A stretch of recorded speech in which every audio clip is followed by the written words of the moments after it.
The man accused of having homemade explosives in his Louisville home has now pleaded guilty. We're talking about Marc Hibel. WDRB's Darby Bean in the courtroom and tells us what's next for the case. Darby? Yeah, Chris, so we just left court this morning. Now we're back here on Applegate Lane where this whole situation started unfolding last summer.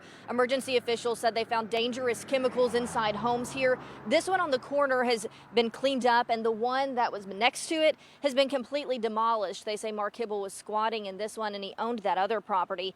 In court this morning, Marc Hibel changed his plea to guilty. In a plea deal, his charges of burglary were changed to criminal trespassing. He's also charged with wanton endangerment. Now, this was an offered plea, meaning Hibel maintains his innocence but admits there's enough evidence for a possible conviction if this had gone to trial.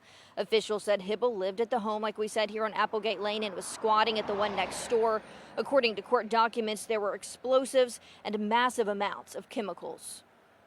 If I can clarify for the court, Yes. I think our position at trial would have been that while Mr. Hibel had chemicals and what these materials that were stored at his location and had used them at that location, our position at trial would have been that that did not actually endanger anyone in the community by doing so.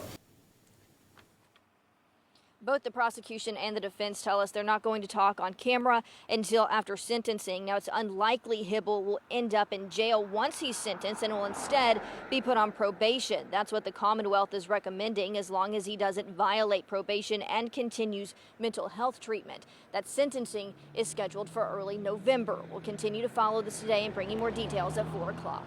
Reporting live with photojournalist Ian Cunningham, Darby Bean, WDRB News.